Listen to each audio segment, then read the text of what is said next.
Hey, what's up? Oh. Missed it, but I had a pretty scary experience. I just got a text like a half hour ago. Like right as I started the stream, I got a text from PayPal saying like, here's the code to change your password that you asked for. And I was like, I didn't ask for that. So I had to go change my PayPal stuff. But it's good. When I logged into PayPal, they're like, by the way, your account was involved in a data breach, so good on you, I guess. So I changed the stuff, and it should be all set. Hopefully. Having breakfast? Nice. Yeah, I woke up later than I thought. Like, now is 1 p.m. I was supposed to be live like 11. But it's fine. We're existing. I was supposed to rake today, but it's raining, so that's just not going to happen. And that means tomorrow I'm not going to want to rake because the leaves will all be wet still, so there goes my weekend plans.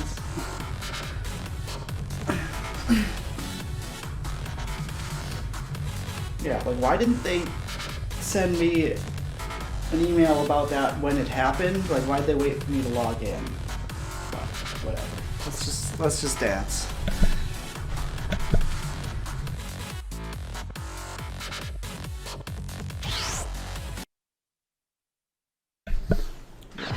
Hope your data breach situation de-escalated as easily as mine did. 君と出会えた奇跡を俺は決して忘れはしない。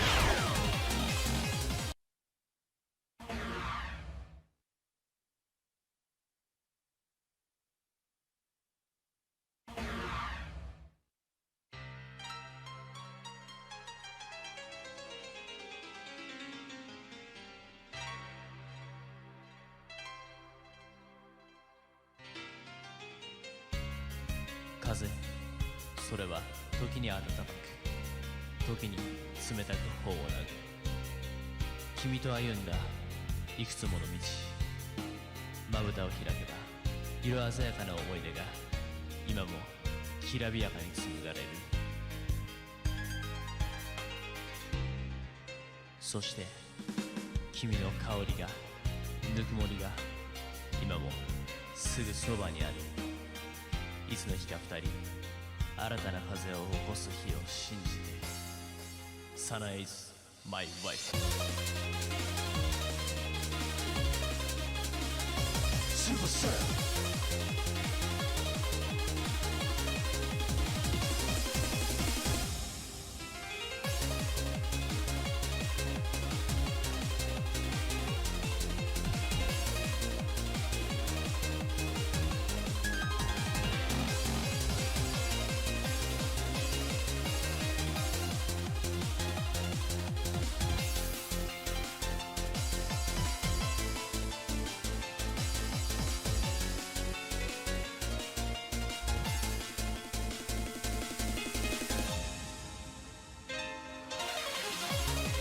風、星、幻想、君と出会えた奇跡を俺は決して忘れはしない。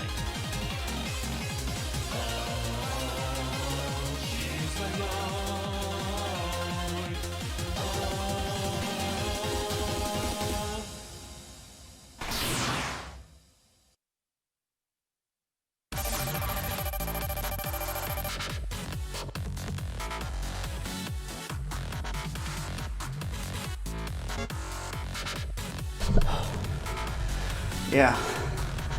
Sunai is really crucial in the early game in Lost Word. At least she was for me. But once you get a better healer like Toyohime, she's kind of obsolete, but just having any healer on your team is like, it opens up so many doors. And Sunai heals both borders and HP. Like, she's really good for that role until you get Lollipop Toyohime, whatever she's called. And the new Koakuma is also a good healer.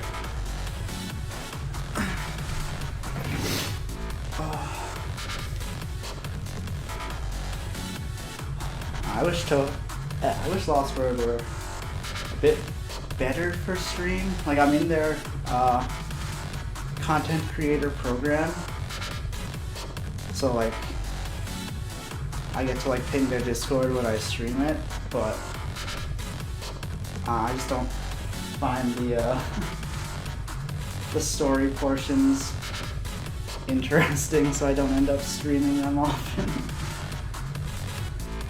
They used to pay me cubes to do it, but then they stopped, and I was like, whenever I stream it, I'll let them know, but I'm not gonna like go out of my way to stream it, kind of thing. Today, I think I'm gonna keep anything that's like 8 or lower. That's what I'm gonna try for difficulty. Oh my goodness. Because I don't know. Maybe it's from yesterday, but I'm feeling a bit tired, I guess. To grind points, use Futo. Interesting.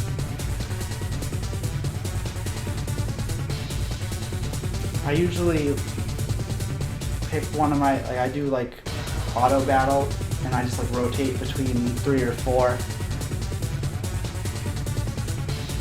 I have a lot of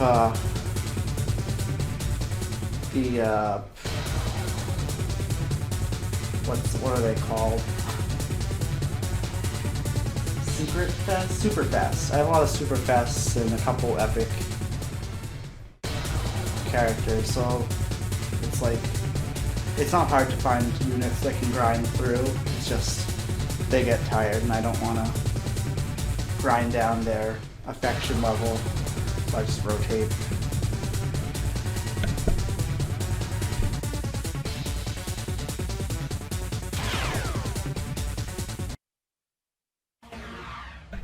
was thinking about making a video like how to do free-to-play Lost Word, just like my process, but I don't know. Because you can't really replicate my process anymore, because I've been there since almost the beginning. So it's like tough to catch up.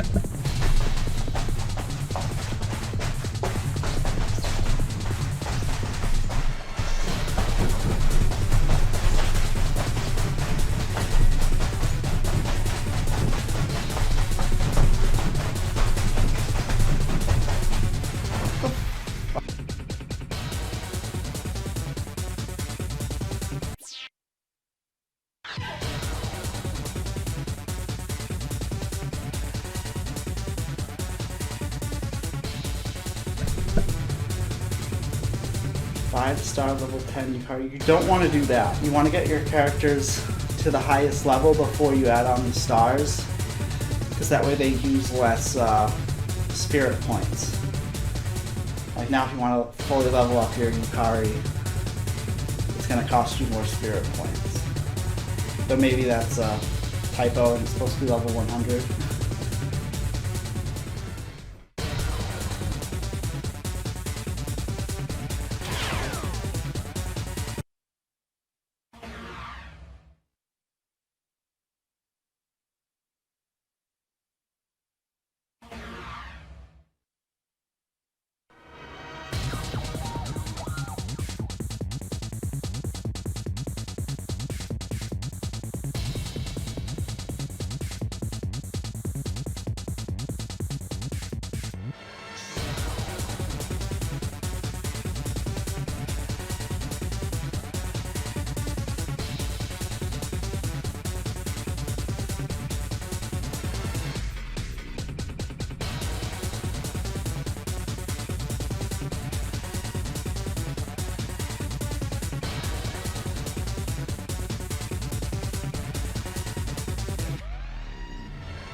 Oh, thank you for reposting the video.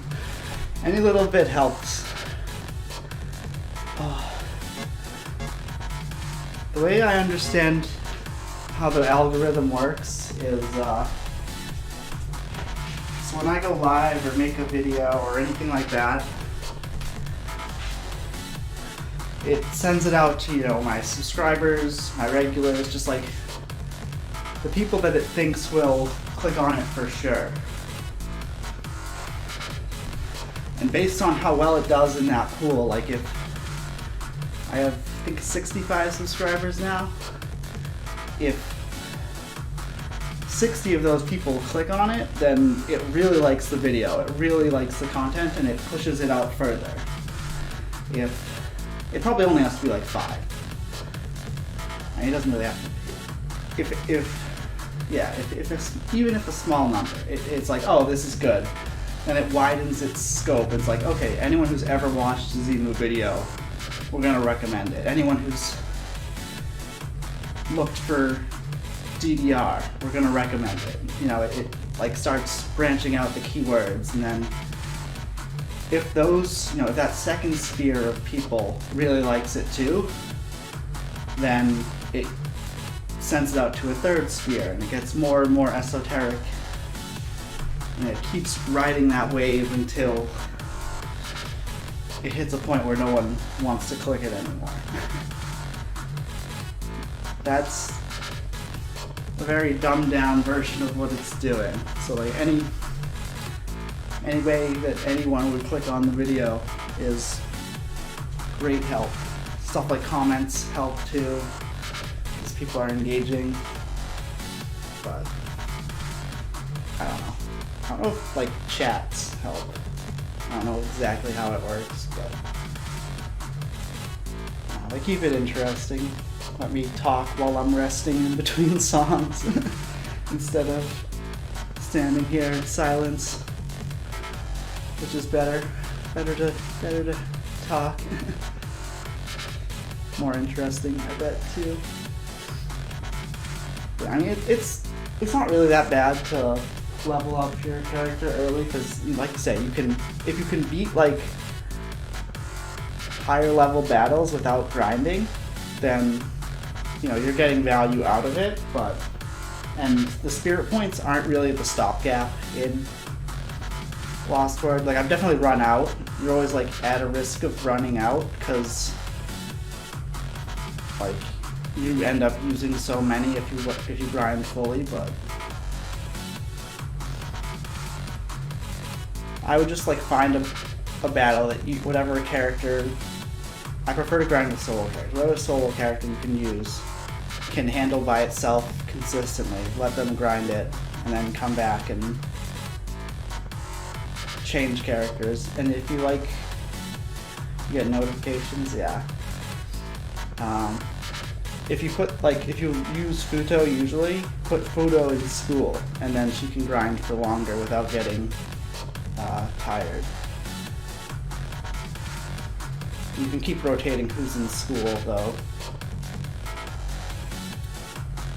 I tend to not do that because that's a lot of work for. Like, your tired Fudo will recover faster if you leave her in school. So like, why are you switching out someone else when it's still like working? But yeah.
Mixed feelings about that chart.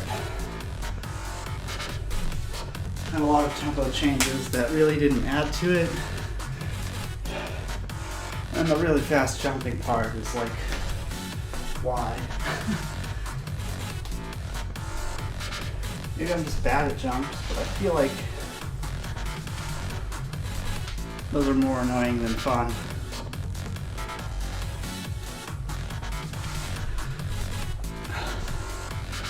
And I can like kind of cheat them with the soft pad too, so can't imagine doing that on hard pad.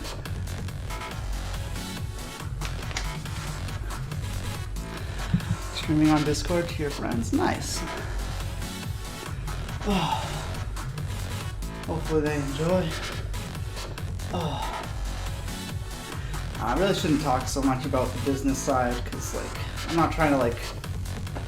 You're supposed to do, it's called like a call to action. You're supposed to tell people like, subscribe, follow, all that stuff. But I don't feel super comfortable doing it, but I should probably get into it more, but I don't know. Anyway, let's go two back songs. Back to songs.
Oh, that song was not a 7, I'll say it.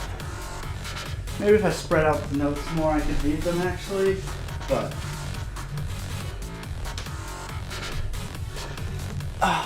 did not feel like a 7. I know, it's just... I feel like the average Twitch viewer views that type of thing as a sign of quality because all the big streamers do it. So like I don't have follow notifications on my Twitch. I don't have sub notifications on my Twitch. because I find them kind of obnoxious. And I feel like more people would follow and sub if I did, because people like those kind of things, I guess. But I can't stand them. Like I've not followed streamers or like waited for them to go offline to follow them to not have a notification pop up. Wait, I just want to watch. I don't want the stream to be about me for 10 seconds, you know? Maybe I'm weird. Probably I'm weird. Ugh.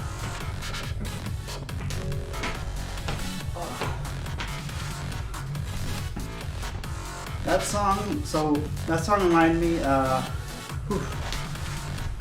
made a mashup of, there's a Korn song, Coming Undone, with PC98 Raymu's theme.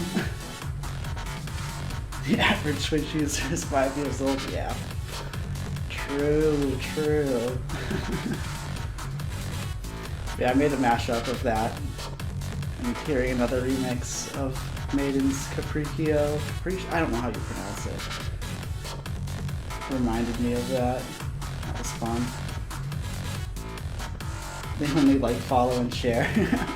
See, my thing is like, if you really wanna, you know, follow my channel, like, you know that. You don't need me to tell you that, but I guess that's not true. Most people need someone to tell them. I don't know. It's not like on Twitch doesn't have this algorithm thing. So like when I stream, Twitch tells me like I send out like 65. No, that was the YouTube number. I send out, you know, however many people have notifications on Twitch turned on. I send out like 60 some odd of them, and usually 0 people respond to those. Maybe 1 or 2.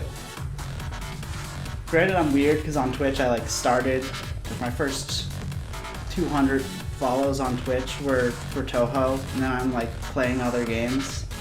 So if I'm not playing Toho, it makes sense that some of those people wouldn't respond, but like, I don't think that hurts me on Twitch to have that many notifications go out and no one care. But on YouTube it would. So like on YouTube you don't want fans, you want fanatics. On Twitch you don't care. But I don't know. I got roped back into talking about business. Anyway, here's Wonderwall.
for whatever game. I appreciate that. That really does go a long way.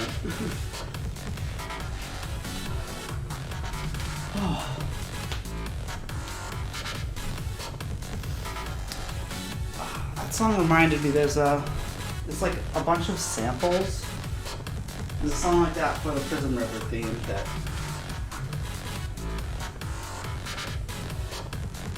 there's a guy that makes a bunch of like house sets of there's an individual that makes a bunch of house sets for Toho, and the first time I heard that song for the Prism River one, I like hated it, and then the next time I heard it, I liked it. So I can dig it. I wonder if this is the same person. Like, they use a lot of the same samples, but maybe those are just like stock samples. I don't know. I think their name is like Rin or something. I don't see that here, but I also don't know all these kanji, so who knows, right?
Rumi, you said you grew up in Japan, right? Do you know kanji? Can you read it?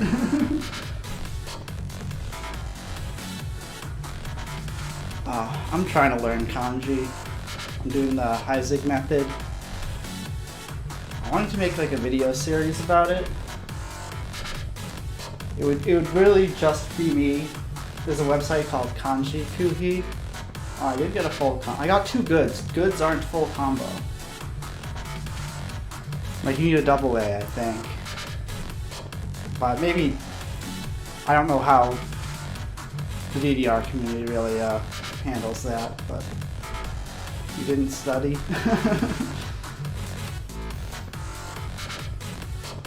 Did you wish you studied? You can speak it, but you can't read it. Yikes. I'm probably the opposite. Because the way the Heisig method works is they don't teach you any readings. They're just like, this is the symbol, this is what it means, this is how you remember it. So like, I can pull up manga panels and kind of understand some of what's going on, but I wouldn't know how to pronounce half of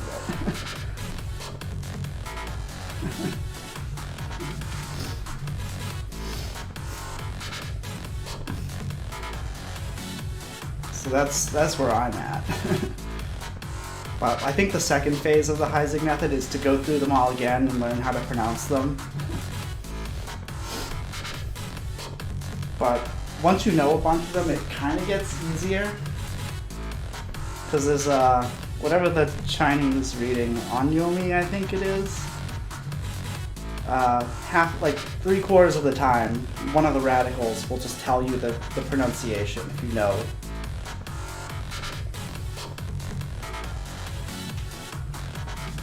If you know how to do it right. Like the kanji for copper is the kanji for gold next to the kanji for only. I think it's only. No, the same. Yeah. And the pronunciation, the like onyomi reading of the kanji for same is do.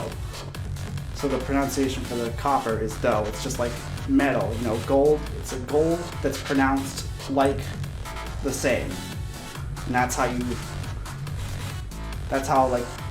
the etymology of that kanji and why those two radicals are combined to make copper.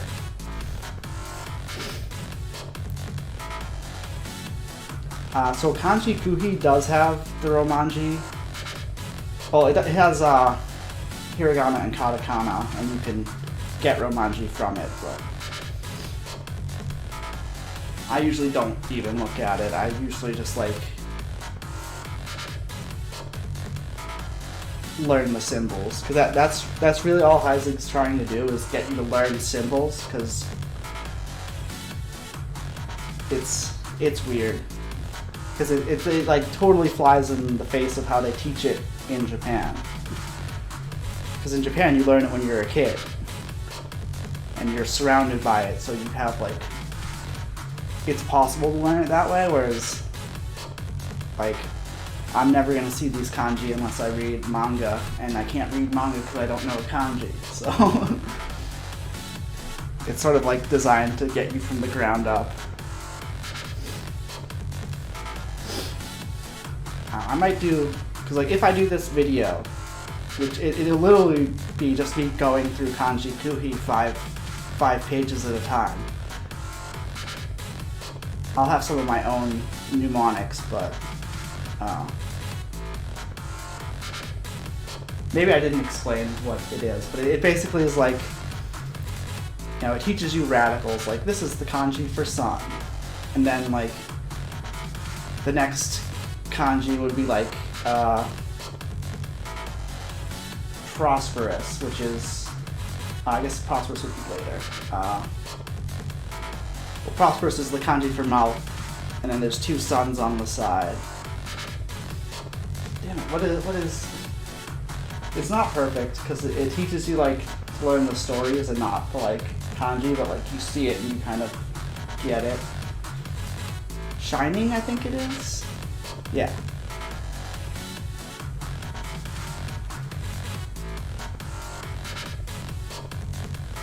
Damn it, now I wish I knew this.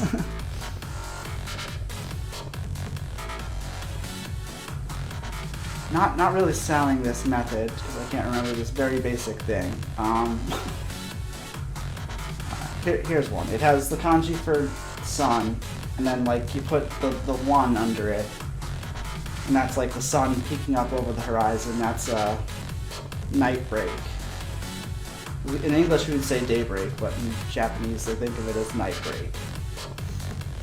So that's, you know, that's taking two radicals, two kanji you already know, and building a third kanji out of it. And then there's the kanji for moon. If you put it to the left of night break, it's gallbladder. And the kanji for moon is used as a radical to mean like body, like flesh. So the gallbladder exists as a part of your flesh, you know, it's part of your body that works overnight to get rid of impurities. So that's how you remember gallbladder. And that's like one of the first few kanji you learn is gallbladder, despite the fact that that's like not a kanji you would teach a kid till like high school. Like you would, I don't think I ever need this kanji in my life, but I know it. I kind of wish the method was more tuned for that, where like I've never used this as a radical, so I don't need to know it at all, and I'm never going to use it, so I won't need to know it. So like, why does it teach me that? Why doesn't it get to the good stuff first? Because like you could optimize this to teach you, you know, the 2,000 kanji you need to know to read a newspaper. I doubt gallbladder's involved in that. But he kind of put it in just as like a, I'm going to teach you this, and I'm going to talk about how you don't need to know it, but you know it now. He did a interview where like when he was learning it, like he had to like go to Japan and he like didn't know how to read. So they like, okay, we have to teach you in like a month how to read. And they were just like drilling the way like kids would drill, you know, go through the order kids would go through. And he's like, I don't like this, I'm just gonna do my own thing.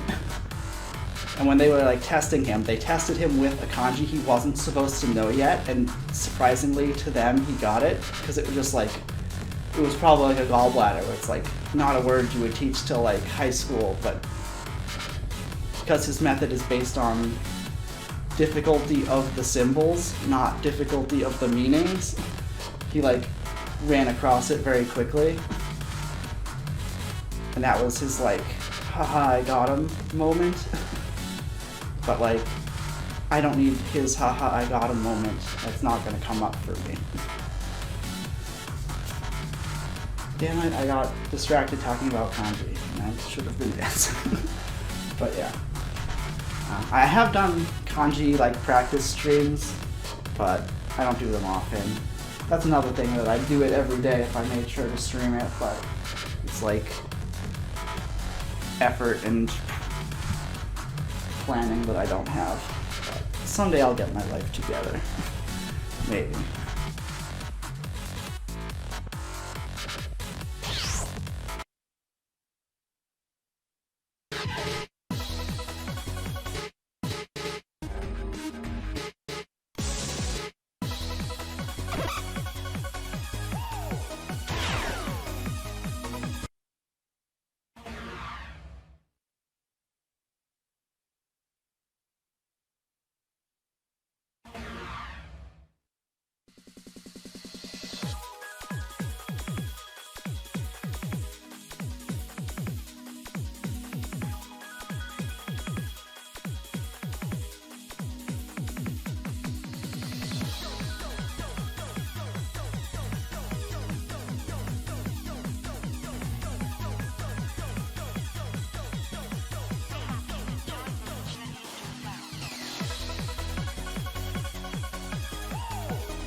Oh, I figured it out. So if you put a small sun on top of a big sun, that means prosperous. So two of a thing means like a lot of it. So you think like, oh, if there's a lot of sun in your life, you know, every day feels like the sun is shining, it's probably because you're prosperous. You're well off. And I was getting that confused with the next one, which is chant, which is mouth to the left of prosperous. And the mnemonic for that is, if you're chanting, if you see someone walking down the street singing and skipping and chanting, it's probably because they're prosperous. They're not, they're not depressed.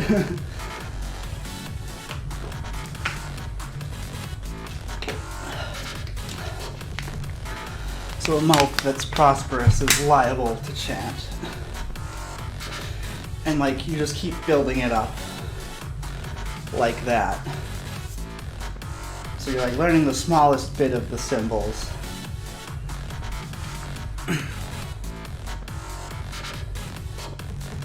And it's easier to write them too.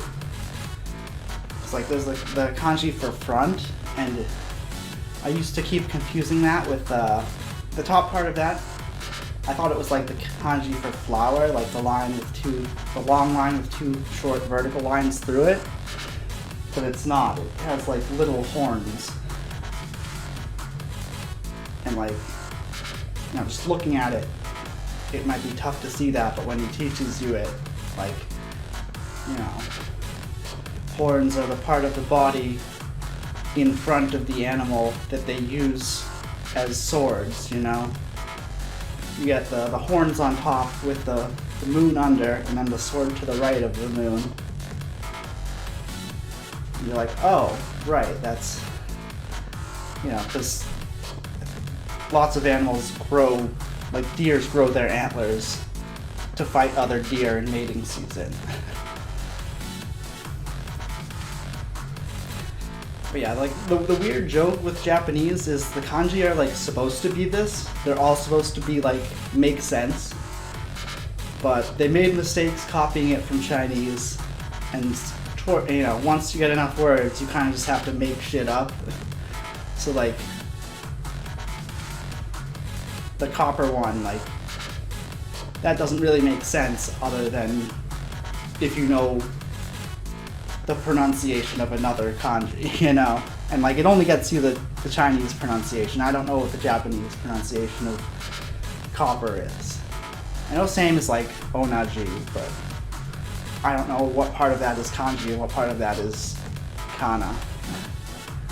But yeah, that's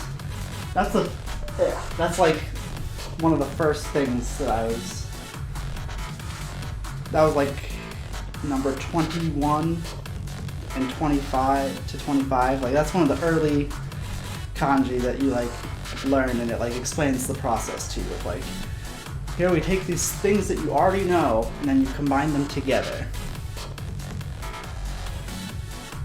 So yeah. I forgot it, and then once I started moving, once I started dancing, I was I got it now, I remember.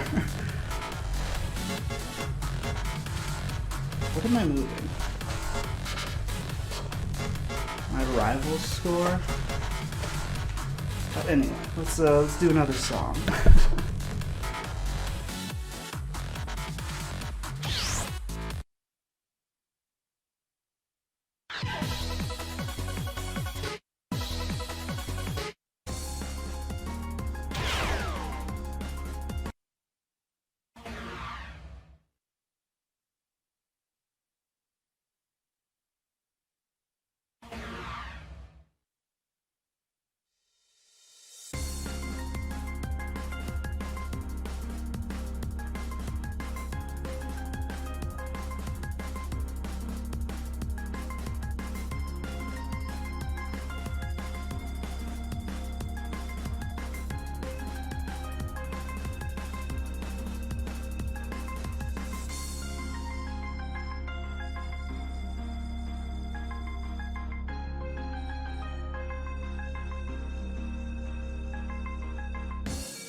that slowdown, dude. I like. It shouldn't get me, right? I know this tune. I know this theme. But I'm just like on some level of abstraction where I'm not listening to the music, I'm looking at the arrows. Like I should just dance to the music. And it got me in there.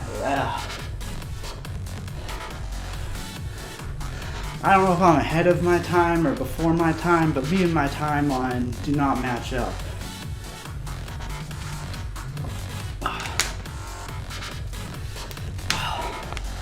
Yeah, Yomo's theme's a banger.